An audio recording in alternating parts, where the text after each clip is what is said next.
and I'll keep recording there. Cool. Welcome, guys.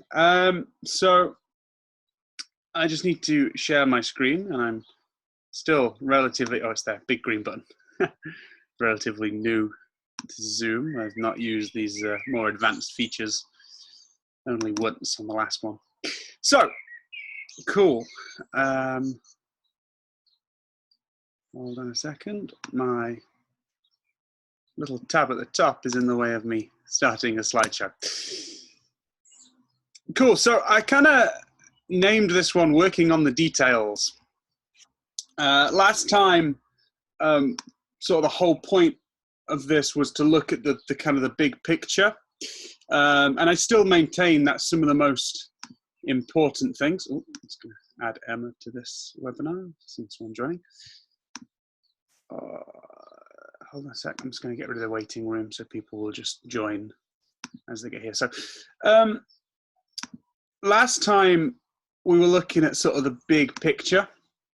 And looking kind of weeks and months and years into the future. Whereas for this one, I wanted to get into more of like a micro view and go into what I would do for each session, how I would structure a session, how I would justify things, and that kind of thing, and how I would periodize those sessions and those weeks. Okay. Looks like sorry, I've just got someone joining and they haven't been able to join just yet, so hopefully they'll be able to catch up. Cool, let's get started. So same as last time, I was going to do an introduction, but that's on the last video. So you've got my website there if you want to check it out, and my Instagram. And also, no problem, Emma. Glad you're here. So my Instagram, my website, they're probably the two most exciting things. You can also get me on Facebook. If you search me, I've got a business page and a normal page. But usually what I do is I just put something on Instagram and link it to the Facebook anyway. So it's all the same stuff. But yeah, I put a lot on there. Well, I try to. I try to be one of these guys that is out there doing it rather than being an influencer. And the amount of people on Instagram that they've never actually done it and just have opinions on things that they've never done. It's incredible. So I actually listened to a podcast about it just the other week, which was quite fun. But a few pictures just to sum up what I've done. I've worked with motocross athletes. I've done some massage and therapy at some of the World's Strongest Man events. I've looked after some professional boxers and sprinters and taught classes and blah, blah. I'm not going to go too much into that. We'll get into the good stuff because I'm pretty sure everyone here has either knows me or has been taught by me or has been in one of my webinars before. So yeah, a few of my bit of my highlight reel there from my career so far. So this one we're going to talk about kind of stepping in and taking a closer look at the program. Just to recap, we looked at that overall yearly plan, that big mesocycle from last time. And we want to look at which exercises you would do on certain days and what your emphasis would be on each day. And what exercises are you going to choose for your athlete? I really don't think there are good or bad exercises. I think it's just about who you've got in front of you, you know, what their sport is, how they're built, and what's right for them. Okay, we are all individuals, and we need to be trained that way. There's no one size fits all, but you probably already knew that bit. So we're going to be looking at microcycles. Microcycles is just a fancier way of saying, you know, the week view. It's the smallest part of the program. So we have the big macro cycle, which is the year-long cycle, or it could be years. An Olympic cycle is obviously 4 years, so some people will write out a 4-year plan for that. Then, you know, think about it with nutrition. You have macronutrients and micronutrients. With this, we've got macro cycles, which is a big one. A mesocycle is a smaller block that is usually about 6 weeks long, depending on what you need to achieve. And then those mesocycles are made up of microcycles. So we're just kind of getting a more in-depth view, which is why I named this seminar Looking at the Details, because we've looked at the big picture and now we're coming in. I do think it's important to get the big picture stuff in first. I think it's interesting. It's like a Imagine a really complicated painting, and if you looked at just one part of it, you can't quite see the big picture. You have to step back to understand why that's important. I tell you what I should have done. He's got one of those pictures, I don't know if you've seen it, where it's like made up of lots of little pictures, and then you step back and it's like someone's face or something. That's quite a nice visual representation of what we're looking for. You go in really deep and you can't see the big picture. But we are going to be looking at those finer details. Now, Luke's rant number one, and anyone that's been taught by me probably is at least somewhat familiar with this. Anatomy. I think our view of anatomy is flawed. I really do. I think we're teaching our doctors, dare I say, wrong? Suboptimally, definitely. Anatomy, I mean, you take the word anatomy and it literally means to cut up. Ana meaning up and tomi meaning to cut. So anatomy literally means to cut up, to cut something up. And when you see these kind of traditional bodybuilding programs, like, oh, today's arm day, today's leg day, today I'm just working my abs, it's fundamentally flawed. The only reason that, what happened is anatomists would cut out a muscle and go, look, bicep femoris, place it on a table, okay? And then they get their cadaver and they'd cut out the IT band and they'd say, look, iliotibial band, and then they'd place that down. But for anyone that's done a cadaver dissection, the first thing you notice is it's really difficult to name some of the structures. The first thing I noticed, and I'm someone I would consider I have an above average knowledge of anatomy, and I did a cadaver dissection, and there's like really simple muscles like the hamstrings that in a textbook I could name without skipping a beat. But I'm looking at it like, oh, what's this? I don't know what this muscle is, and you have to follow it and find its insertion point. So my point is that until you cut it out of the body, it wasn't this standalone thing. It was connected to everything around it. We dissected the shoulder, and for kind of for certain reasons, I'm not allowed to throw that video up on here. I can show it privately in kind of a classroom setting, but I can't really put it up on the internet. But I've got a video, on my laptop, which if you meet me in real life, I'll happily show you. And we dissected a shoulder and a full shoulder. And the first thing you realize is that, we're taught in anatomy that the deltoid muscle is 3. In fact, deltoid means 3 or triangle shape. So we're taught, this is the anterior portion of the deltoid. This is the medial deltoid. And then we have the posterior deltoid. And then we have the big pectoralis major, the chest muscle. Well, the first thing I realized when I did a cadaver dissection is it's just wrong. It's not true at all. You have muscle fibers that fan around from the deltoid tuberosity, and they just keep going. And there is no cut. There is no line here between my pec and my deltoid. It's one muscle. So in a textbook environment, in a textbook, you would class that as 4. You'd have 3 deltoid muscles and 1 pec. Well, I'd argue that's one muscle. There is a small septum, but there's no real cut. And that cut is only there because an anatomist has taken a scalpel and cut through it, and then has taken the pec off and said, look, here is my pectoralis major. And I think that's a really good point that people miss. The iliotibial band is one of the best examples of it. It's, we're taught it goes from ilium to tibia and it's kind of stuck on like that. It's not true at all. It feeds into the quadriceps and it feeds into the hamstrings. And when it follows down the leg, part of it continues on and becomes the tibialis anterior. Some of it goes down the back of the leg and becomes the fascia that wraps around the gastrocnemius. And all of a sudden you can see where if you had like tightness or pain or problems in one area, how it could affect the body somewhere else. And that is definitely the shortened version of that rant for anyone that's got me on that in one of my teachings. By the way, I am actively encouraging questions. So I don't have the chat box up on my screen, but I will be checking it every 5-10 minutes or so. So if you have any questions, please pop them in, and I'll answer them as quickly as possible. So yeah, it's my rant about anatomy. We still make so many mistakes when it comes to teaching our anatomy. It's unbelievable, and you know, if you ever get the chance, well, it depends on what career you're currently in, but if you get the chance to do it, kind of a cadaver dissection, they can be very, very kind of eye-opening. But I think how we teach it is very flawed, and you know, the body is one piece. So I like to think of it not that we have 650-ish muscles in the body. I add the ish because some people have more muscles than others.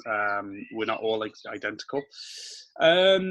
I like to think of it that we have one muscle which has 650 parts to it. Okay, we all get so isolated in kind of our beliefs. I was talking to a guy and he was telling me about this test that he did to test the strength of the transverse abdominis with his athletes. And I was like, well, did you know that 10% of the population don't have a transverse abdominis? So, you know, if you have a team and you have like 50 people on a team, statistically speaking, chances are 5 of them don't have the transverse abdominis. So how are you testing the strength of a muscle that might not be there? I don't know. You need to decide if your client's got that muscle first before you can test the strength of it, surely. So, you know, I like to think that the body has it's one piece. We have one muscle, and then we have 650-ish parts to it. And I'm not totally against isolating, well, you can't isolate muscles, isolating joints, I should say. I'm not totally against that, but I think that comes second to integrating the body. I think integration should be first and isolation should be second.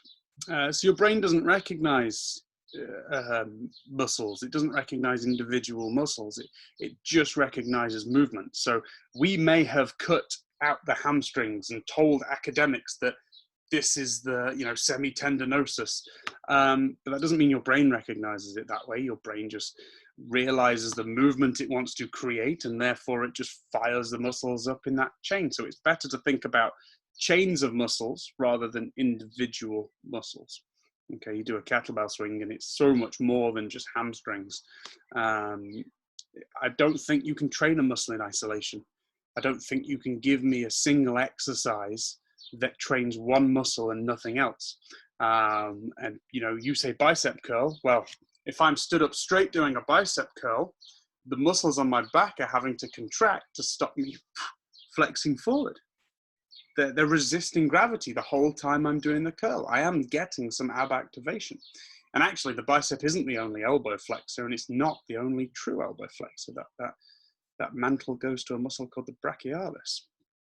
So think in terms of movements and not muscles. Even if you want to pack on muscle size, doing something like a deadlift or a squat, something that involves a large amount of muscle mass is going to release more testosterone. So even if you are like a bodybuilder, you still should be doing those bigger movements first. I was watching a video by, you know, it was one of those people that wants to be a social media influencer before they've actually coached many people, and he was saying, I can teach people to squat without getting them to actually squat. And I was just like, well, one, you can't, and two, if you could, it's so much easier just to get people to squat. I didn't get what his point was. Whether I don't know, maybe I need to educate myself there, but it didn't make much sense. So I'd look into key movements, and these aren't the only movements, but they are some of the fundamentals. Okay, so we talk about the squat. Squat, fundamental human movement. Many third world countries have very little reported back pain, and they can all squat fantastically. In the Western world, there's not, you know, you get 100 people and ask them all to do a depth squat, and I don't know, I'd wager probably less than 10 can do it. In average population, the people in this webinar are probably people that like to do exercise. Oh, we've got a question. Could you send us this, or do we need to take note? I can send it you. I think maybe take notes as well. I like taking notes. It helps me remember things. Just the act of writing it down seems to help, even if I never read it again. I can send you this though after this presentation. It's probably full of spelling errors, but hopefully you'll forgive that. So just, yeah, give me a message after this and I can get it out to you. Anyway, squatting. Yeah, deep squatting movements or knee dominant movement patterns. And then we've got the hinge. The hinge is a hip dominant, so it's mainly from hip drive. Now, I'm going to delve into that kind of squat and hinge relationship a little bit deeper in a couple of slides, or it might even be the next one, I can't remember. So I'm going to just tell you what they are now, and then we're going to delve into that a little bit deeper later on. So, I haven't been checking my notes. Next, we've got pushing movements, vertical and horizontal. So a horizontal would be like a bench press or a press up. And then we've got vertical, so like an overhead press or something of that, or a handstand press up. Pulling, so pulling is pulling something, pulling something to you. So that could be like a horizontal would be like a seated row or a bent over row. And then a vertical pull would be like a pull up or a pull down. Now, there is a difference between what we call open and closed chain movements. So pulling something towards you is very different to pulling yourself up to something. It's why some people are great at bench press, but terrible at press ups. The idea is really you're always stronger when you've got something to push against. So when you're performing the bench press, you're pushing something away from you, and you're pushing your back into the bench. And it actually makes you stronger. So again, this is all going to depend on what your sport is, but if you're a rock climber, for example, doing loads and loads of lat pull downs on a machine is going to give you very little crossover compared to, say, pull-ups. And even pull-ups need a bit of changing to make them really good for rock climbing. And that is a difference. So doing a press up is actually quite different to doing the bench press. I'd argue there's not many things the bench press is good for. Interestingly enough, most of the NFL will tell you the bench press isn't that effective, but as part of their kind of screening process, they will make them do as many reps as they can with 100 kilos on the bench press when they're doing the combine, when they're testing them. So what ends up happening is you have to get good at the bench press, not because it actually helps you in your sport, but you need to show a good test result so a good team picks you. So being good at the bench press doesn't help your sport, but it does help you get into a good team. So that's where politics comes into it. I actually spoke to a guy that trained Tour de France cyclists, and they ran a little experiment where he said they purposely made their athletes run under the radar when they were testing. Because there is some carryover in testing, but many people do just train for the test.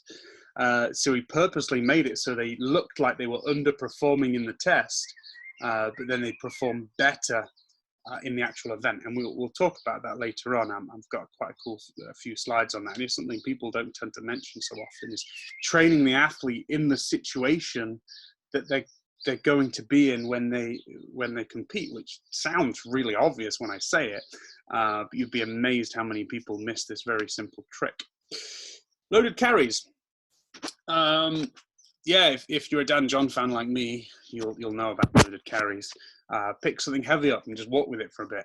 It sounds too simple, but it really can change your performance by quite a long way. Loaded carries are one of the best. I've got a 60-kilo sandbag here. Thing is with loaded carries, they never look that hard because you just pick up a couple of weights and walk with them. But we have this sandbag, it's like 60 kilos. Give it a good grip and walk with it. And it doesn't take long before you can't breathe because it's crushing on your lungs and your abs are hurting because they've got to hold the position. It teaches you, loaded carries teach you something about positioning and posture, that's for sure. I'll go on a bit of a tangent about loaded carries. This is just me speculating, but I really think one of the reasons they're so good is because they teach parts of the body to work in a way that they will need to work during sport. just stay with me. So when we talk about core stability, and I'm going to get on a whole new tangent with this later on. I don't like the term core stability. I think it's just a bit of a buzzword. But a lot of our human movement is not about singular contraction of muscles like we think it is. When I drop my arms to my side, the textbook would tell me my latissimus dorsi creates adduction of the shoulder and brings my arms down. Well, that's not true at all, because it is. If I had a weight if I had like a cable and I pulled down, yes, it would be my lats that would do that. But gravity does that. You know, if I just let my arms go, they're going down to my side. So much of our movement is about controlling descents against gravity more than it is creating concentric movement. When I do this, my deltoids, the muscles that actually create the opposite, are having to do what we call eccentric contraction to control the descent of my arm. And that happens in many places, especially in the ankle when someone runs and they pronate and their foot rolls in. People always go on about overpronation. I don't think the amount of pronation is a problem at all in running gait. It's the speed and the control at which your muscles can control you applying force to the ground. That is the issue. That is the most important factor there. And if you can't control that, you'll probably end up with shin splints, and then you'll probably go to a really bad running shop that'll look at your running gait, tell you overpronate, and sell you a pair of 200-pound shoes and 50-pound insoles to go with it, and you don't need either. You're probably better off buying minimal shoes and learning how to run properly, but that's a rant for another time. Rotation. I've added rotation in. People at one point got a bit carried away with rotation. It's definitely important. You know, as we sprint, there is a rotational force through the trunk, so it's not just about us being rigid. In fact, when we walk, our gait is such that our spine rotates, and it creates like almost like an elastic band effect to propel us forward. And you see in the older generation, this is really fascinating, and you'll be watching people walking now. When people get older, they lose that ability to rotate. They lose the movement there, which shouldn't happen if you keep mobile and keep active. But because they've lost this movement through rotation when they step, what they do instead is they pendulum. And as they walk, they kind of pendulum from one side to the other. And it's a compensatory movement pattern. And you see it in older people. They've lost the ability to rotate when they walk or run. Well, they probably can't run anymore if they're at this level. So they kind of pendulum back and forth instead because they've lost that movement. Really interesting stuff. Groundwork and crawling. This is essential. Absolutely essential work that people aren't doing. Bear crawls. You look on. There's a blog post on my website about this, about bear crawls, and there's tiger crawls and pike walks. And sometimes if I don't remember the names of things, I just make one up. So maybe they're not the official terms, but they're what I call them. All different types of groundwork. If you want a really good conditioning kind of cardio session, then do some tumbling. Honestly, do some front rolls. 10 when you go right shoulder down, 10 left shoulder down, and you're really buffing. Like it makes a really good workout. And one thing we're not talking about is falling. It's one of the biggest killers in the over 50s. Statistically speaking, if we had two people in the over 50 category, statistically speaking, one got cancer, one had a fall. Statistically speaking, the odds of survival are in the cancer patient's favor. Falling is one of the biggest killers, and there's so much research on it, but it doesn't seem to be out there in the mainstream for some reason. I think I mentioned it last time, the Japanese study that found that if your gait reduced by 5 centimeters, you will have a fall in the next 3 weeks, unless we do some intervention. And it's one of the biggest killers. And we're just not talking about it. So groundwork, crawling, tumbling, teaching people how to fall, it's a big thing. Those of you that have tried lifting heavy, you're probably aware that sometimes you go lightheaded. A blackout in the gym will never hurt you. blacking out itself has no long-term damage. What gets you is what you hit on the way down. So I teach it before we do any kind of heavy loading stuff. I teach all my guys what to do. You know, if you're black, if you feel like you're going down to your knees, just get to the floor. Even if you don't black out, just drop to your knees, and then it's a much smaller fall. And I teach them how to get rid of weights if they need to. Cool. So relationship between the squat and the hinge. This is really interesting. So the squat is, I wish I should put some pictures up, sorry guys, but hopefully you can visualize it. The squat and the hinge. The squat is a maximal knee bend and maximal hip hinge as well. And we go from like pure squat over to pure hinge. And there is all this room in the middle, okay? So pure squat is like a goblet squat. You hold the weight out in front and you sink between your knees and you squat. That's why the goblet squat is fantastic for teaching squat patterning. It really is. And then we have a front squat. Again, the load is, a front squat is when we hold the bar on the front of our shoulders and squat from there. And what happens is the torso angle is really vertical, because in a squat, we always need to have the load over our midfoot. Otherwise, we'd be off balance. If we went too far back, we'd fall over. If we go forward, we'd probably drop it forward. So when we do a front squat, we have the bar on the front here. Our torso is very upright. Okay, we're quite vertical, so it's a very pure squat. Something like a back squat, placing the bar on the back rather than the front, means that to get the bar over the middle of my foot, I have to hinge forward a little bit. There has to be a bit more forward lean. And this is also why what you can do in the back squat is usually more than what you can do in the front squat. Because when you hinge forward, you're getting more of the hamstrings involved. So there's more muscle mass being applied to the bar, so you can lift more weight. Now, I think this slide is not great. That hex bar deadlift should be bang in the center, but it's not. It's kind of over to the right. But the hex bar deadlift, or sometimes referred to as trap bar deadlift, is perfectly in the middle, I think, from squat to hinge. That's why out of all your lifts, you will be able to lift more with a hex bar or a trap bar, if you want to call it that. You think fine. You will lift more with that bar than with any other, and that's because you're kind of it's not quite a squat because you're hinged forward, but it's classed as a deadlift. It's not quite a deadlift either. So it's kind of perfectly in the middle, and because you're stood in the bar, it's that big, well, hexagon, hence the hex bar. Because you're stood in the middle, the load is effectively perfectly balanced over your midfoot, so you can you can adopt the position of kind of optimal muscle engagement. So you will always lift more, or most people will lift more on the trap bar than on anything else. Then we have a deadlift, where now, if you're doing it correctly and you're not trying to squat it up, you're now hinged over quite a way, but there is still some engagement from the knees. You are still driving from the knees.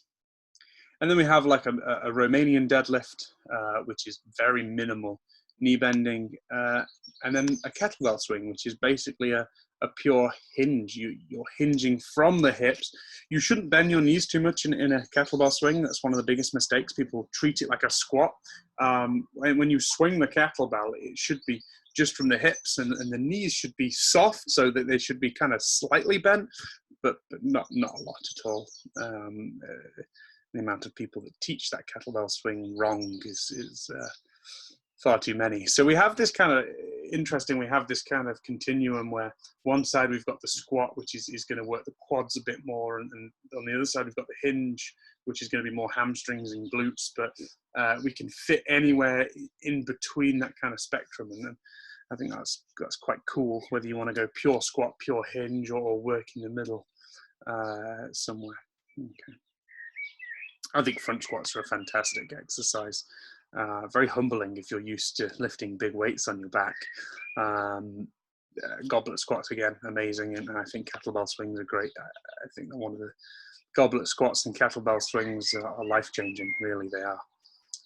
And we'll talk about that crossover to running and jumping in a little bit. Okay. So let's make sure I've not missed anything. So I've got kind of an example of a weekly view. Now, I'm talking about the movements that we're using. but also you have to remember from using our knowledge, the things that we learned on our last webinar, the sets and the reps are going to change depending on which mesocycle we're in. So this weekly overview could be exactly the same in one mesocycle versus another, but the exercises we use might be slightly different, and the rep schemes definitely would be different. Now, this is very generic. I've just put game practice in, and I haven't told you what the sport is. You can add whatever sport you want there. This is, So I know we have a couple of hockey players in the webinar. So let's say hockey. Okay. Monday is rest day because you may have had a game on a Sunday, the previous Sunday. And rest isn't, I should have put recovery instead of rest. That's probably a mistake of these slides because they are slightly different things. Just lay with your feet up. Resting is very different to doing active recovery, maybe spinning the legs out, maybe some stretching. We'll talk about that later, whether it's worth doing or not. Hot cold treatments, massages, those kinds of things. So it should put recovery over kind of rest. Hinge and pull. So hinge exercises and pull exercises could be Romanian, we're on Tuesday now, could be Romanian deadlifts and kettlebell swings and pull. So bent over rows and kind of pulling exercises. And then I've put game practice in the afternoon, so it's probably quite a high-level individual to put 2 sessions in one day. Most average people with real jobs we struggle to do that. Then I've got like game practice on a Wednesday. Thursday would be just strength and conditioning, squat, push, and loaded carries. So that would, squatting exercises, front squatting, split squats, that kind of thing.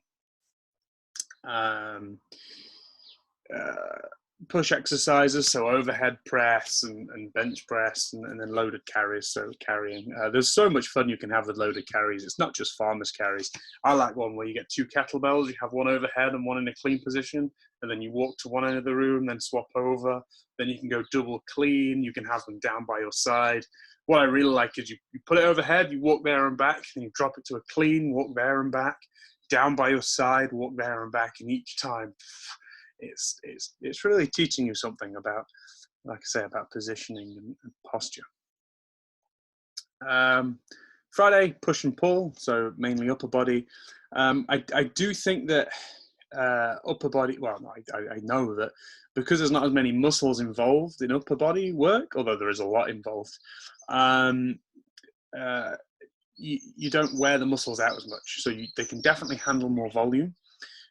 So that's why on this you've got hinge and pull, squat and push, and then we have a push-pull session as well.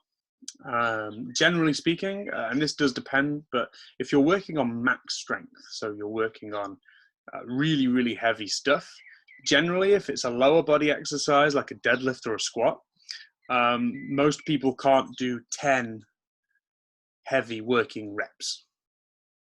That's it. They can once they've warmed up, it might be 3 sets of 3, adds up to 9, so it's not even 10.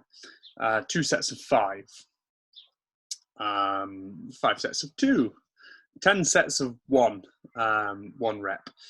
And trust me, anyone that's worked up to a true 1 rep max will see a session that's like 10 sets of 1, and if the percentage is high enough, that's tough. That's really tough. Most people, when they're working on max strength, can only give you 10 good quality reps in a session, heavy reps. When it's upper body, that's more like, depending on the person, more like 15 to 25.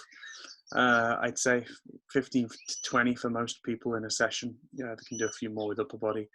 I don't want to sound mean, but most people that argue with me and they're like, I can do more than 10 heavy reps in a session on the deadlift, I'm like, well, they're usually not that strong. I don't want to sound mean, but most of the people that tell me I can do 3 sets of 5 sets of 10 on the deadlift, all at really high intensity, and I'm like, well, can you deadlift twice your body weight? And they're like, no. Well, I'm sorry, but that's probably why you're not quite at that level yet. And there's nothing wrong with that. It's a learning curve. They're on their way. Okay. So exercise selection. What's right for the athlete? I could delve into this. I think I went on this tangent last time about the squat. It's the one I always use. I don't know if I think I went on this tangent, but I'll do it again because it's fun. The squat is a great exercise. We should all be doing some form of the squat, but what's right for your athlete, you know? We find that for most people, feet at kind of shoulder width and slightly turned out toes is best, but that's not right for everyone. That's definitely right for weightlifters, but I used to train sprinters. I still help them out from time to time, and I'd make them squat toes dead forward, straight forward, and they wouldn't be squatting deep at all. They'd barely be getting to parallel. Most of them wouldn't be getting to parallel, and most of your newly certified personal trainers would send me messages saying, that's not low enough, they're not getting the right gains. Someone actually did that once. They put no gains and then put a Z on gains. I was like, this is awkward. But the sprinters, how much range of motion do they need? They hit the floor and they explode off again. They don't. Maybe for lifestyle, they should be able to get into a deep squat. But we do that in the warm up. So I would get them deep squatting in the warm up. But then when it was heavy, I'd have toes forward, and they wouldn't be going deep at all. But sprinters have quite long limbs, and they struggle to squat low. So basketballers, I've never seen a basketballer squat below parallel at all. It's ridiculous. The limbs are too long. They're not going to do it. But that doesn't mean they're not strong. You know, weightlifting, best weightlifters in the world have tiny little arms. Like, of course he put 200 kilos over his head. He only had to go that far. You know, I've got short legs, so I throw quite impressive numbers when I squat. But I just picked my parents well. I don't know if having short legs is something to brag about.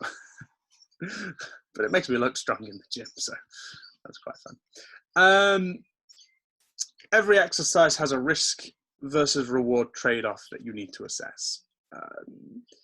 You know, the back squat is a great exercise, but not everyone needs to do it. Sometimes a goblet squat, holding the weight out in front, gives a different type of challenge, and we can, because we're using a smaller weight, we're putting less compressive load on the athlete. So yeah, if an athlete wants to back squat and can move correctly, then let's do it. But for some people, it's not necessary, and just having the bragging rights over those numbers isn't always best.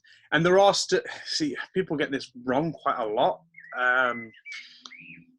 There's a study that showed that people that tend to squat more can run faster, right? So then everyone goes mad, making everyone back squat. And you're like, well, you're missing something there in that study. It's not that the heavier you back squat, the faster you can run. The back squat was just the test that we chose. If we chose a leg press, for example, that would probably show very similar results. So really what we're showing is leg strength correlates very well to being able to run very fast. Jumping, by the way, if we got people in a room and see who measured who could jump the highest, universally, they would run the fastest 100-meter time every time. Medicine ball throw is another one. Whoever can take, what they found is if you take the medicine ball, throw it over your head backwards, and whoever throws the medicine ball the furthest will nearly always run the fastest. Yeah, so a few little interesting quirks there, because basically running is jumping in a straight line, right? It's just the same thing. You jump upwards. Top end sprinting, this throws some people off, but it's some of the basic stuff. Top end sprinting is vertical force. So jumping high makes you better at top end sprinting. Acceleration is slightly different, but top end sprinting is all vertical force. You're just maintaining speed. So jumping high will make you better at running fast. We've got, looks like a question. I'm not sure when that was. Wondering about the physical game practice for say. So let me just read that quickly. kind of effect without having recovery and the ability to perform decent lifts the next day? I'll read that out louder because I don't know if on the recording everyone can see that. So I got a question, just wondering about a really physical game practice for like 2 hours. Johnny, you're a hockey player, I think. Is that right? What kind of effect will that have on recovery and then ability to perform decent lifts the next day? Yeah, a 2-hour training session will absolutely make you tired and will probably make lifting difficult the next day. You have to remember that you're lifting to get better at your sport, not to get better at lifting. And that's a trap a lot of people fall into. A lot of S&C coaches see themselves as a hammer and everything's a nail. And while strength will help your performance, there is going to come a point where it will actually hurt your performance. So, this is why some of the S&C sessions for some of the best athletes are quite simple stuff. It's about going in, taking over, and actually I'll probably answer this later on. But I'll answer it now, but I know there's a slide later on. It's about the minimum effective dose. So my thing is like, what's the minimum dose I can give this person to make them stronger? Beasting someone, I've always maintained this. If your trainer just wants to beast you every session, now occasional maximum efforts, I'm not against that. I've done some ridiculous things. I've done 2K max rowing tests in the gym, and I've done 6.5 minutes of rowing and then had to lie down for 2 hours afterwards. So I'm not against pushing people to the max, but my thought was, if a personal trainer is like every session beasting you and you're just feeling run down, that is a bad trainer. That is someone who doesn't understand what's going on. They don't understand what you need, and basically I just view it as like don't really know what I'm doing, but if I make you really tired, you'll think I'm good. And some people think that. They're like, I went to this trainer and I was aching for like a week after. It was the best session. I'm like, well, doesn't mean it was a good session. Doesn't mean it was a bad session. It's irrelevant, really. Aching is just about the amount of eccentric loading you're doing. That's it. I could make you ache if I wanted to. So let's see if I can answer that a bit better as well. Effect on recovery. Yeah, it will be detrimental to your lifting. But again, you have to remember that you're lifting to get good at your sport. You're not lifting to get good at lifting. Hopefully that answered that well enough. If I need to clear anything else up, just let me know. Unilateral work, and I wanted to add this in because people get a bit too obsessed with this. So working on one arm instead of the other. Not instead of the other, sorry. Working on one arm individually. So like a barbell is fixed between both hands. So there's less stability going on there. In a machine, there's no stability going on there because you're just pressing and pulling. So single arm work, single leg work, I think it's great. Nearly every sport is played on one leg. Whenever you're running, either both feet are off the ground or only one is on the ground. So most sports are played on one leg, really. So we should be doing some one leg work. But the problem is, I find people just go way too far over one way. They take it as literal gospel, as we should only be doing this. Unilateral work, so working on one side, is an as well as, not an instead of. You definitely shouldn't be cutting out all two-legged squat work and just working on single leg. You should add in some single leg work because nearly every sport is played on one leg. There'll be some exceptions. Cycling different, it's more cyclic. There are some exceptions, but most sports are on one leg at a time. Olympic lifting, or it should say weightlifting, not Olympic lifting for the most, for those of you that are sticklers. The sport is weightlifting, and technically speaking, only people in the Olympics are doing Olympic lifting. But everyone knows it is Olympic lifting because it's the lifting that is done in the Olympics. It's fantastic. I just realized I haven't looked down at my notes once. Oh well. Olympic lifting crosses over fantastically for sport. Now, I do think things happen when we get to a certain age. We have certain, if we haven't done these lifts, we have certain parts of our bodies that are immobile. And for some people, the Olympic lifting, they never get the technique right, and therefore the training loads are quite low. So, which is fine, but some people, they're just working on technique all the time. So there are alternatives. So jumping is the same thing. The reason the Olympic lifts work so well for sprinting and jumping is because essentially we can see our athlete here. It's a jump, right?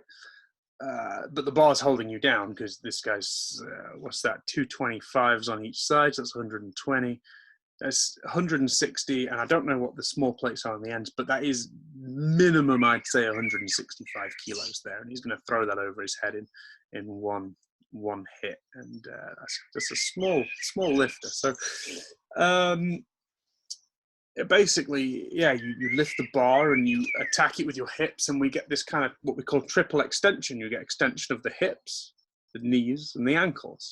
If you wanted to jump high, you would have to explosively extend your hips, your knees, and your ankles.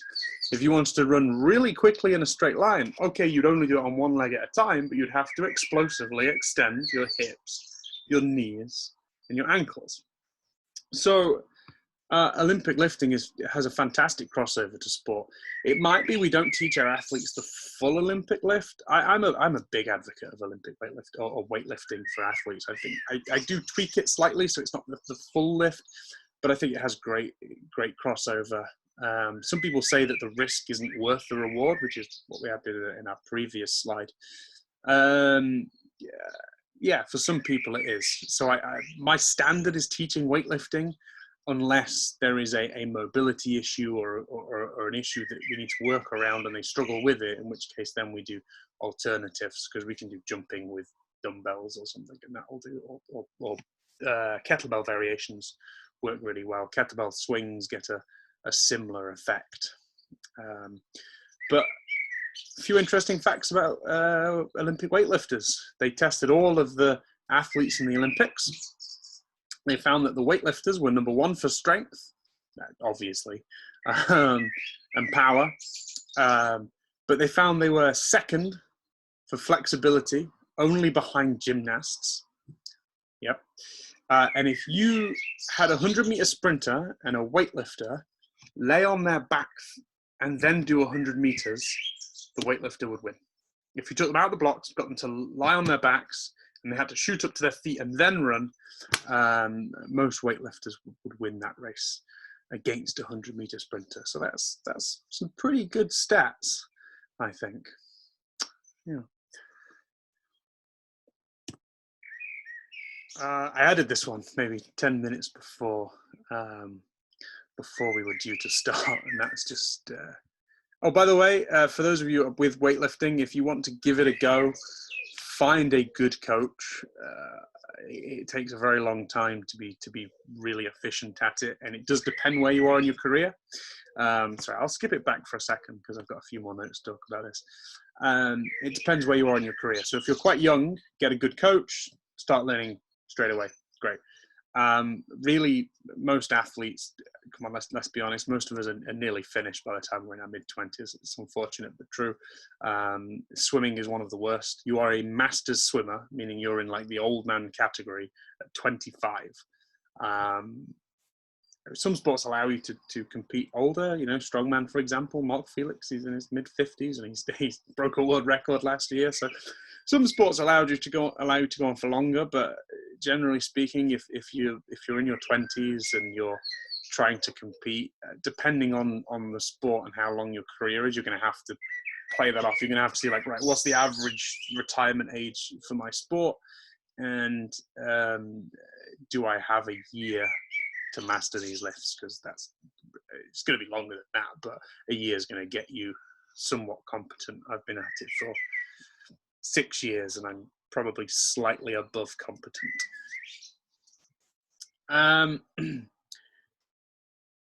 Plyometrics. I wanted to throw this in. I could talk about this for a full webinar, but I'm not. I just want you to get what it is and what it isn't, because a lot of personal training courses teach plyometrics as, oh, it's jumping training, and that's basically all they say. No, it's not just jumping. Jumping onto a box is not plyometrics. Plyometrics is it's jumping off boxes, really. It's having that bounce, that rebound. I think I went over this in the last webinar. So sprinting is plyometric because there's that hitting the floor and coming up, and it has to be 0.3 of a second. But there is a massively high injury risk there. When you look at high-level plyometrics, there's up to 8-10 times your body weight in force going through your ankles. So I tend to throw it in warm-ups in little bits. I don't, unless I have a really robust young athlete that's a real freak of nature, I don't do many full plyometric sessions, even with the sprinters, really, because they're sprinting a few times a week. That's plyometric. I throw it in their warm-up, and I think coming into the season, the last few sessions before we start the season will be plyometric heavy. But yeah, that's about it. Crawling. Okay, get on the floor. Great way to improve your coordination, core strength, if you want to call it that, and prolong your life. Like, really, I've already kind of made these points earlier in this webinar, but it really does. You know, we look at falling. And how damaging it is to us, and you know, get on the floor. Try this workout. Get a sandbag, pick it up, give it a big bear hug, stand up with it, walk across the gym. I don't know. I don't know how far. However long you've got, it doesn't take long before it starts hurting. And then get on the floor, bear crawl back. Your rest is when you get to the end. You turn around and you walk back to where the sandbag is. And then do the same, you know, do that 5 times, and that is a real good cardio hit. It's good for conditioning, good for your coordination. Some of the stuff they looked at in infants, and honestly, I think it's fascinating how babies go from not being able to do any, you know, not being able to control their own head to standing. It really is fascinating. So first, the muscles of the neck develop and they can control their own head. Then they lay on the floor and they kind of prop themselves up, and their chest and their arms get stronger. And then they start crawling. Then they can walk before they can stand. I don't know if anyone who's got kids has noticed this, but kids can walk before they. I didn't know. I don't have kids yet, so I didn't know this. I thought it was really interesting. So what you'll see is a kid will get up, kind of walk along a bit because the momentum's carrying them, and then when they stop, they just kind of like, because they don't have the proper core strength to hold themselves upright. The interesting thing is, if you try and skip any of those stages, you will damage their long-term development.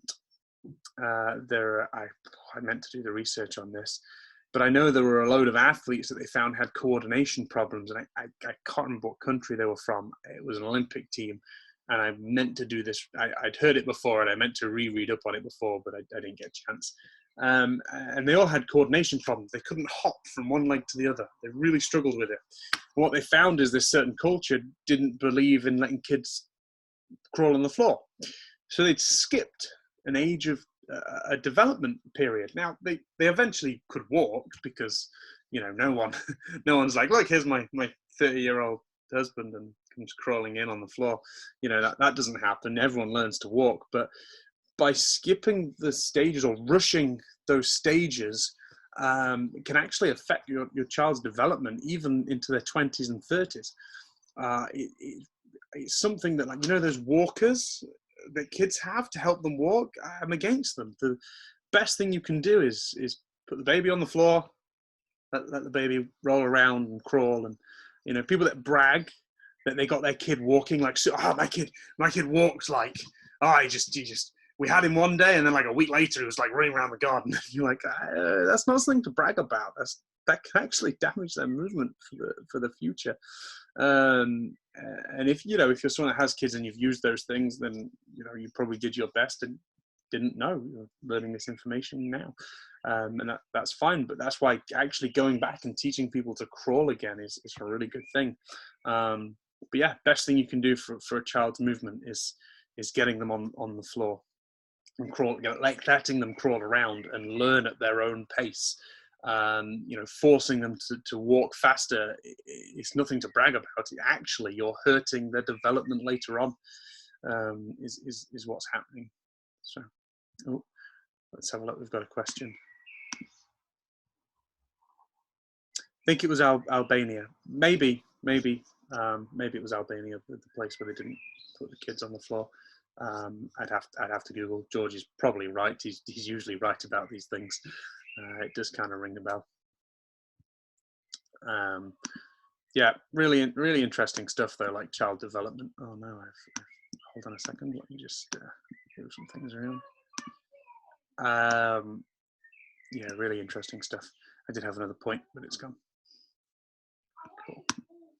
Right, core stability. I really don't like this term at all. I think it's used as a buzzword, similar to functional training. Like all training is functional, just by nature of doing training. It's going to be functional. People are like, I'm not doing bicep curls, they're not functional. I'm like, well, have you tried holding a kid for like a full day in one arm? Like that's bicep curls are functional. You need to do them. You need to do them, but so I think there's a few buzzwords that people just think sound cool, and most people I don't like the phrase core stability. This whole thing about having a core, I think the whole body works as one anyway. I feel like saying that this is the core is as silly as talking about isolate, is as silly as saying, well, I can help you squat without, just by working individual pieces. We are one kind of full unit and not made up of individual bits, as Dan John would say. We're not Frankenstein's monster. We're not made up of parts. We are one complete unit. So core stability, my understanding of it, and what I try and teach is your body's ability, or the trunk's ability, the kind of this core. All right, okay, maybe it is a thing. The ability to contract isometrically or even eccentrically to resist movement as opposed to creating it. Okay, so in many sports, the core or the trunk is working to resist movement rather than create it. I do a thing in my teachings where I show people what someone whose abs didn't, if you walked forward and your abs didn't work, when you stepped forward, your abdominals contract isometrically to hold you upright. If that didn't happen, every time you took a step forward, you kind of leave your torso behind and come forward. If I stood up straight and the muscles of my back didn't work, I'd just fall into flexion. So these abs and the muscles of the back, the erector spinae, they are working constantly under isometric load, or even eccentric loading, like we talked about the deltoids controlling the descent. So that's my understanding of what the core is, and I try and train it as such. We don't do millions of sit-ups. We don't add that much movement into our core training. What we do is teach the trunk to resist movement. So I get my athletes to hold their hands out like this, create a bit of leverage so it's easier for me, and I push on their hands and I get them to resist against me, and that's a really good one. Getting them into a side plank and just giving them a shove and causing them a bit of giving them a bit of shit. Oh, sorry, works quite well. Pushing them around and getting them to resist you, or even into I think normal planks are just, they're not bad. They're quite boring, and once you can do a 2-minute plank, which most people don't take that long to build up to, they're kind of a bit useless after that. And a lot of people can't keep a good plank position. They'll cheat. They'll tilt their hips forward, and then what happens is the muscles of the back and the abs are no longer holding the stress. The ligaments are, and they can just hold that position. If you look at the world record plank, it's really bad position. But if someone was going to give me money to hold a plank as long as I could, that's the position I'd adopt. I'd drop my hips, I'd tilt my hips forward, and I'd sit all the stress on the anterior longitudinal ligament in the spine, because it's a bloody strong ligament, and I just hold the stress on there for however long I needed to. Eventually your shoulders would hurt and other things would hurt, and you'd probably have to drop, but you could hold it for a lot longer. So I think people generally do planks very badly, and two, if they don't, it's just quite boring. I think a bear crawl, you're still having to have, with a bear crawl, your trunk is still having to stay rigid, but you're adding in all this movement with the arms. So they're not thinking it's a plank.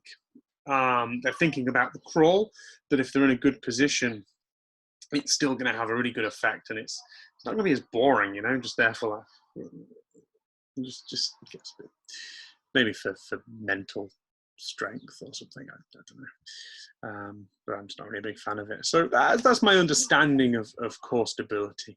Yeah, I'm not going to go into things like Valsalva maneuver. I think we'll save that for another time. Now this is cool. This is really something I've been building up to a little bit. Training the right environment. I mean, Dan John calls this arousal. Well, many people call this arousal training. And I teach that in universities, and I get a little laugh from people, and that's fine. Oh, we've got a question. With crawling, is there an advantage to doing it fast or slowly? Yes. Both will have different effects. Generally, I try and keep people controlled. I don't want them just to shoot as fast as they can.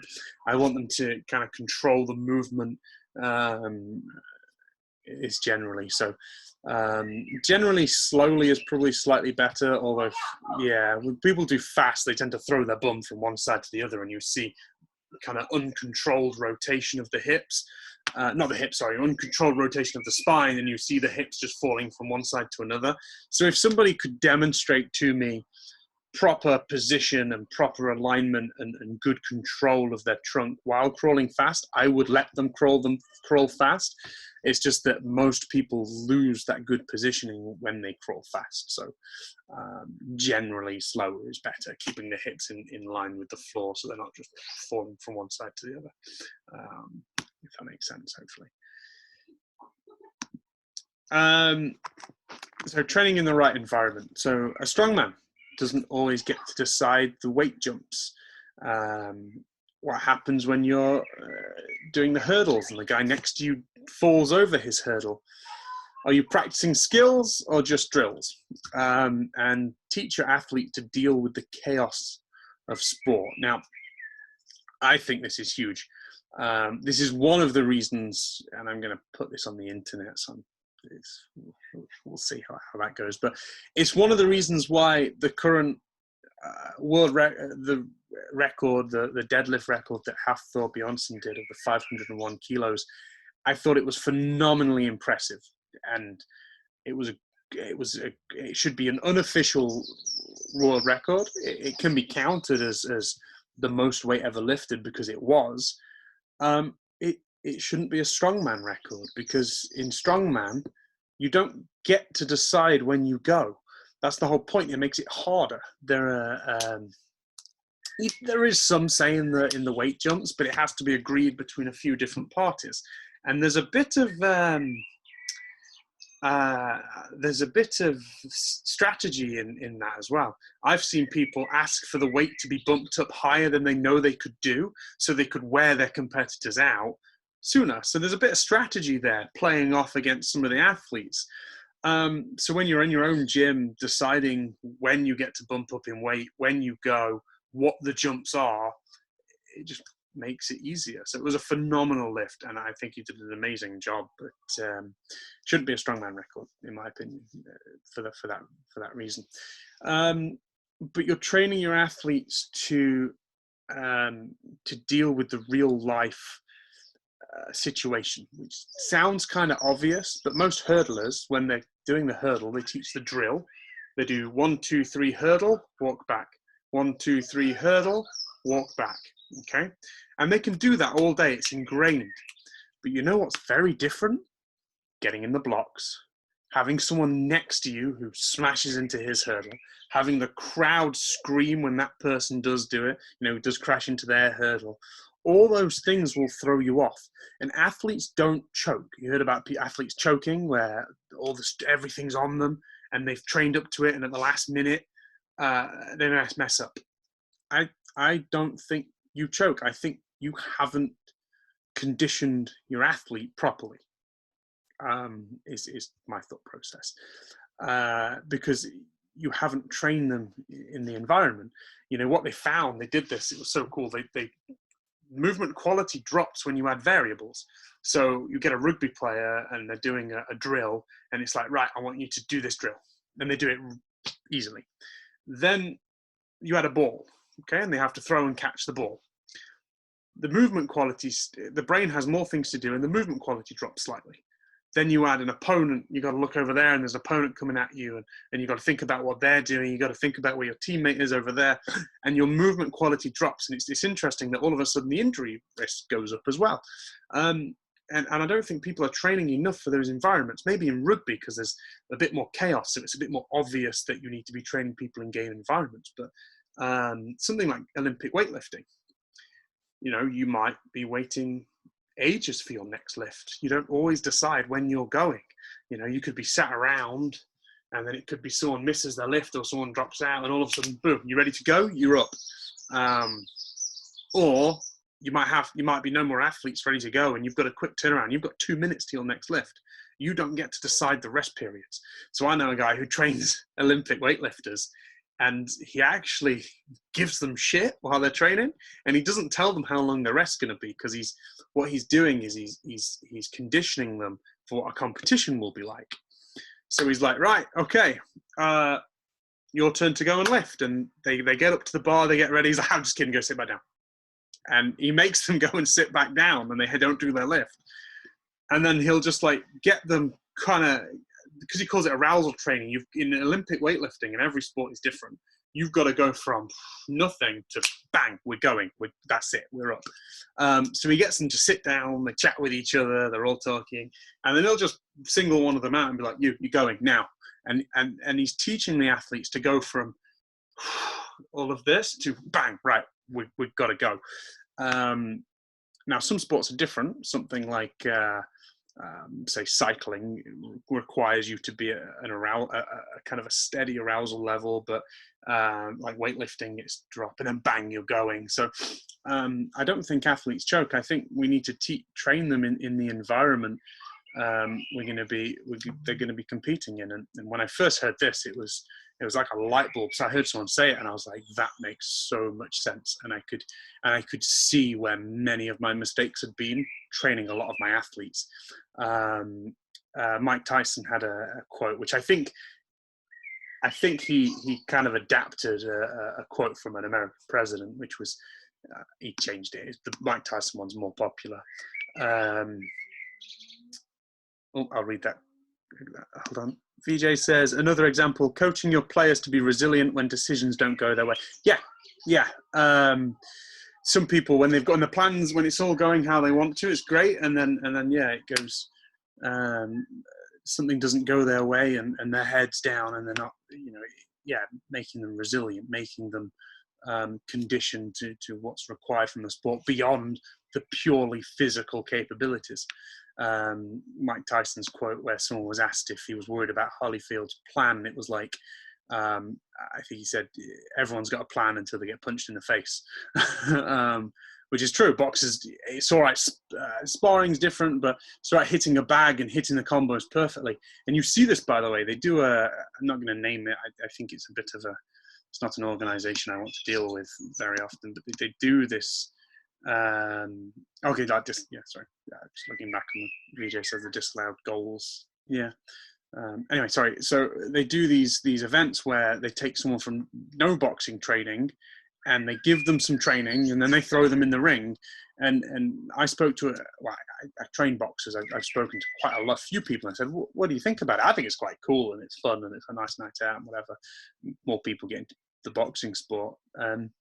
the sport of boxing, and most proper coaches hate it. They're like, you can't train someone in 12 weeks for a fight. You need a year at least, because what happened, and if you get to go to one of these events, they're quite comical. What happens is this, you see the same thing all night. These people have had they've had good training, but they haven't had enough of it. So they get in the ring, and they're looking good. Their guard's good, and the second they get hit, their arms come down and they just start windmilling. And it's the funniest thing, because all the training, everything they've been taught up to that point, they got punched once, and then that was it. It was all out the window, and they just start windmilling, and they wear themselves out within 30 seconds of the first round with a big flurry of punches. And yeah, there's nowhere near enough time in 12 weeks to teach someone the chaos of a boxing match. You've been punched in the face, you've got blood coming down in your eye. That stuff is part of it, you know. Yeah, you've got to train them in the environment and think about what that environment is. What's that chaos they're going to have to deal with? And it's going to be different in every sport. And how are you going to replicate that? You know, how are you going to replicate, say, weightlifting? How are you going to replicate the meet where they can't always choose how long they're resting for? They might be chilled out chatting to their friends, and then it's time to go. Or they might have just finished the lift, and it's like, right, you got 2 minutes. You better chill out quick to recover quick for your next lift. So I think that's something we're not really talking about too much. I just realized I'm getting on with time. I'm assuming that's meant to say event training, that Ren's put over there, event training, or even she put even training, I think. Right, okay, fast or slow? I've realised I'm nattering on too much, so I'll try and wrap it up soon. I don't know, maybe this was a bugbear. People always put like, oh, you know, doing slow and controlled is better. It should always be controlled. Whether slow is better than faster. Why? People really are judging workouts on how they feel it in their muscles. And yes, doing a slower bicep curl will hurt the muscles more, but is it better? Does it actually train you for your sport? If you need to be explosive for your sport, you need to train explosively. It's so obvious I shouldn't be saying it, but the amount of people that are like, yeah, I do this exercise really slow because it's much better. I'm like, what do you mean by better? You know, it's not right. There's no right or wrong. I've got this on the slide. It's just about what fits with your goal the most. Training slowly for a power lifter, yeah, most people need to grind through a slow deadlift, but for a weightlifter or a shot putter, it needs to be explosive. There needs to be some speed in that movement, and you don't become explosive by moving slowly. I think maybe I saw someone's status or a video and then put this in there. So the session you're writing, you're going to have to justify it. You know, how many overall reps? We talked about sets of 10 for big lifts. Is pretty much all most people can handle. How would you order your lifts? Generally, the thing you want to focus on the most, you put first, and it's about justification. Usually, the heaviest lift is first, or maybe the one that requires the most kind of concentration, or the most complex stuff is at the start. And then you move on to the kind of accessory stuff later. What intensity do you need? It's going to depend on many factors: the sport, the time of year, where you are in the training cycle, that kind of thing, and what volume are you going to be doing? The minimum effective dose. I'm big on this. What's the smallest dose we can get for the largest effects? What's the low hanging fruit? People try and get way too complicated way too soon. If I can teach someone to goblet squat and they can't squat properly, I'm probably going to have a better effect doing that than teaching them to clean and jerk it any day of the week. You know, do you need to do 5 sets when 3 is enough? Training is not just about beasting yourself. It's about training the quality. You know, more isn't better. Better is better. So I've got a bit of a general a general training plan. So warm up. The UKSCA talk about this ramp. It's not bad. So it stands for raise, activate, mobilize, and potentiate. And I had this discussion. I feel like they added the P on the end because RAM sounded weird. Potentiation just means building up to an intensity.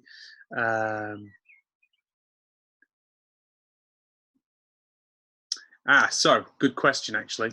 So I'll read this question out so everyone watching this after the fact can get it. So for hockey, for example, if the research says there are 60 times 5-meter sprints in a match on average, should I do more than this in training or explosive movements?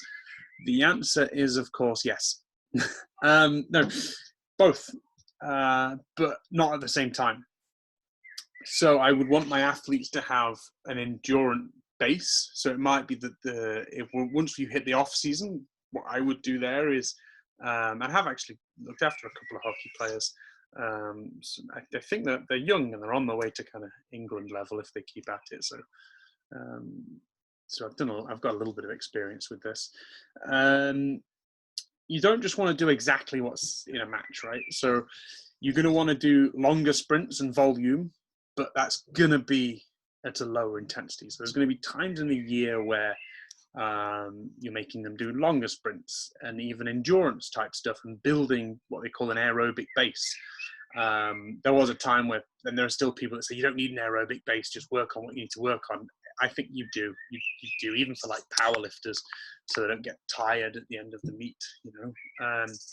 So yeah, what I would probably do is put the aerobic stuff further away from the season, because it's definitely needed, but it's the thing that's going to, as you're coming into the season, you want to be more explosive. And then slowly reducing the meterage and the overall volume, but becoming more explosive. So just before you're going into the season, you're probably doing less than 65, 5-meter sprints. It's quite a short sprint. You might be doing, 10-meter sprints or 20-meter sprints. And you might be doing, 40 or 50 of these very short sprints. That's just quite a lot of volume, but you get the idea. As you're coming into the season, you're doing the more explosive stuff. So yeah, you want to be, someone said it once, you're either like pushing it up from the bottom with your aerobic work or pulling it up from the top with your anaerobic work. Both are going to have a decent effect, and both are going to affect the other. Doing just aerobic work will probably make them better at sprinting, but there's going to become a point where they're going to plateau on their sprinting, and you need to work on that. So both is the answer, but not at the same time. Not at the same time. And then in season, you're probably going to want a mixture of the two, working on something that's not as linear. And just like we talked about the spinning the plates last time, just keeping both those kind of high sprint and low volume and high volume and low intensity spinning at different time periods. So ramp is I can't remember who developed it, but the UKSCA push it, and it means raise. So raising the heart rate, raising the temperature, getting them moving, doing that kind of thing. Activate, so activating certain muscles. If you mean, I'm sat on my ass now, so my glutes probably aren't activating so well. So get up and do some activation work. Some muscles aren't weak; they just have poor neural input. So glutes are a prime example because we sit on them all day.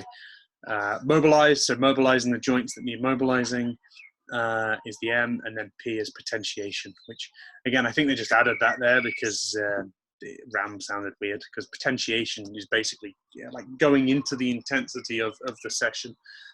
So we warm up first. I throw groundwork and crawling within that warm up, and then we move on to the main session, whether that's squatting, hinging, loaded carries, pushing, pulling. I always put the biggest, most difficult movements first, the most complicated things first, because they're going to take a lot more out of you. And then we do the accessory work, including the isolation stuff. So I'm not against anything isolation. It's just that if you're going to isolate it, you need to have it integrated as well. So isolation and integration. Stretching at the end of the session. I don't care.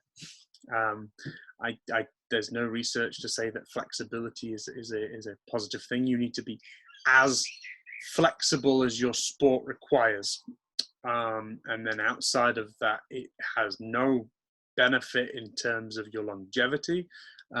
If anything, as you get older, being more flexible, there's always a trade-off, So you can't have mobility and flexibility without losing stability.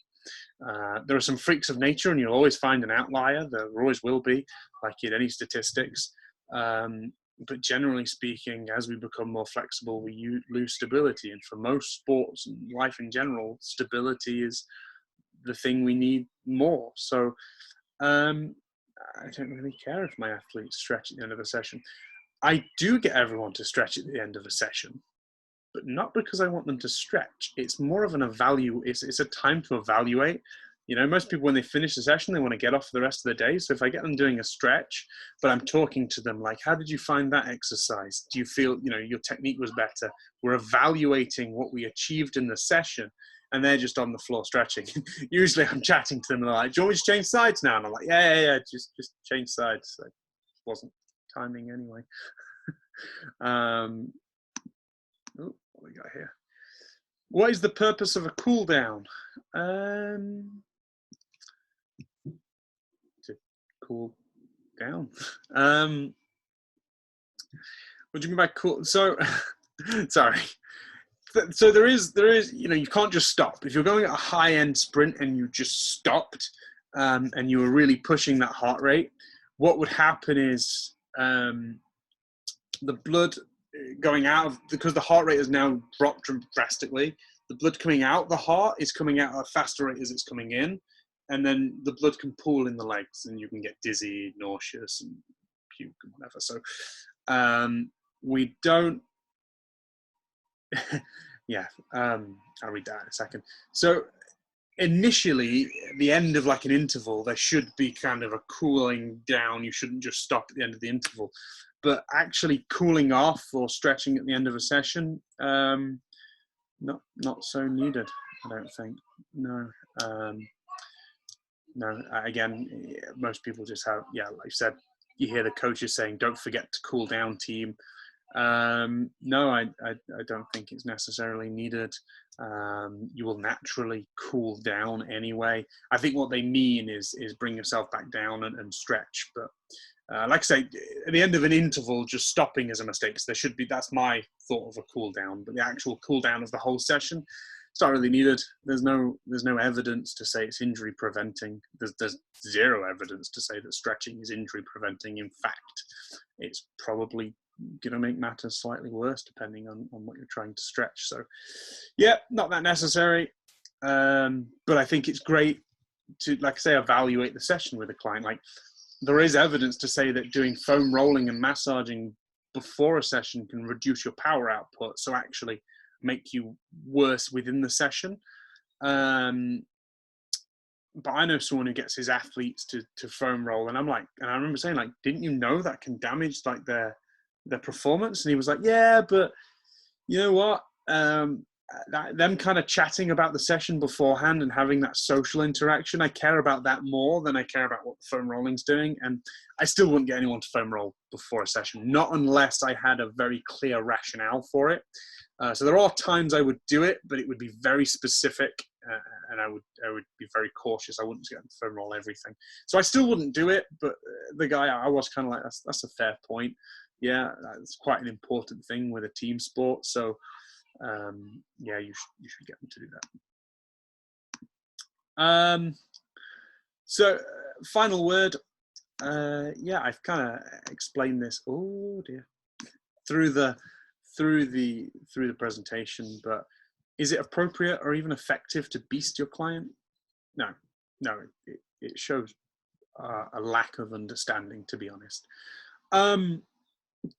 Is it sometimes appropriate?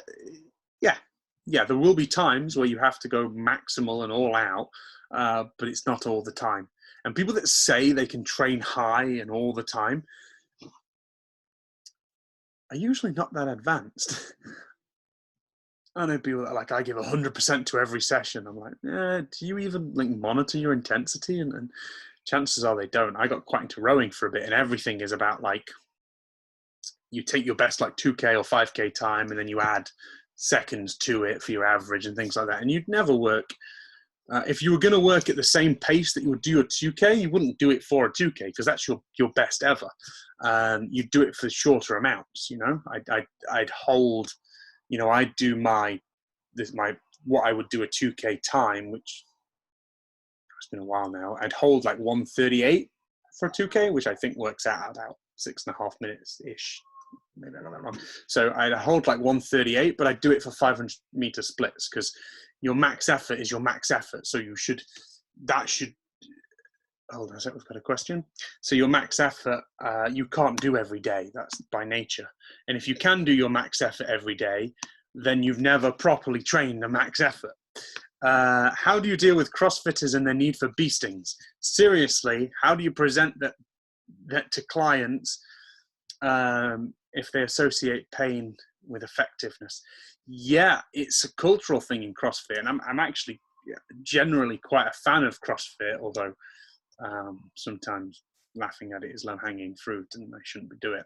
I do it just to wind people up. But I quite like CrossFit, but yeah, there's this culture thing where it has to hurt and every session they have to throw up, and it's massively detrimental to their overall success. How do I deal with it? I just call them out on it, and if they want to keep that ideology, then well, let's get some athletes and we'll compete. But you know, you don't get good by doing that. None of the top CrossFit athletes are beasting themselves every single day. Problem is they're posting the times they do beast themselves and making it appear like that's every session, which it absolutely is not. My favorite thing is just to show them how much stronger I am than them, and then they're like, how did you clean and jerk that much? And I'm like, well, because I followed the rules. It's not that hard. The best one's one of my friends, he's a Olympic weightlifter, very, very, very good. He competed in the Commonwealth Games, and I don't know where he finished, so I don't want to give any false information, but he definitely medaled.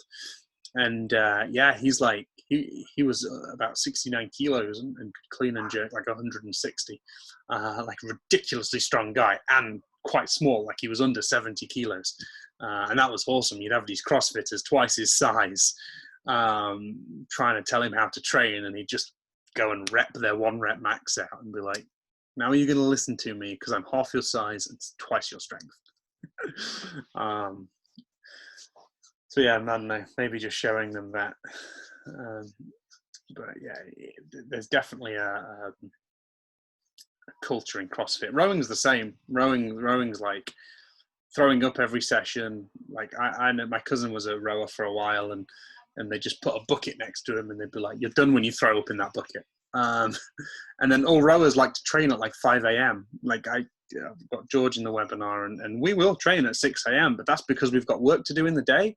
If I don't have to train at 6 a.m., I will do anything to get away with it without training at 6 a.m. But if that's literally the only time I've got to train, then it's better than not training, but it's not the best. Like people are like, 6 a.m. is the best time of the day to train. It really isn't. It's probably the worst. You've been asleep and stiff, so you're at higher injury risk. Your spine has less stability because it's not been under any compressive load. It's lengthened out a bit more. So it's actually one of the worst times to train. But training is better than not training. Yeah, rowing is horrendous. So CrossFit it's a cultural thing that you need to bash out, and I don't know. Good luck with that. So my last point is judge a workout on its effectiveness, not only how tired it makes you feel. So yeah, I think we just answered that with that question. Yeah, I've got quite a funny story that I've told to a few people. I can't remember the country, so I'm probably gonna not do the story justice. But there was, I think it was like one of the colder, like more Scandinavian countries, and some news hopefully someone can remember the country it was, and I won't destroy it, and they'll put it in the chat. Some news came out that they'd been cycling in the off season, and in the in season they were beating everyone in rowing. And anyway, one by one, all the other countries stopped rowing in the winter and started cycling, because they were like, well, they're beating us and they're cycling in the winter. That's what we need to do. And then one day someone went up to their coach and they were like, yeah, we've seen some great gains since we started cycling in the winter. And the coach was like, why have you started cycling in the winter? Well, you did it and you're beating everyone. You're like, yeah, because all our lakes are frozen. We can't row in the winter, so we cycle instead. You're telling me you live in a country where your lakes don't freeze over and you don't row in the winter? You're rowers. I love that story. I can't remember what the country was, but just because someone else is doing it doesn't mean it's the best thing. It needs to be individual to the athlete. I could, get you the world champs program, but would that necessarily? I think it's Norway as well. I was going to say Norway, but I didn't want to get it wrong. So I think it was Norway. Cool.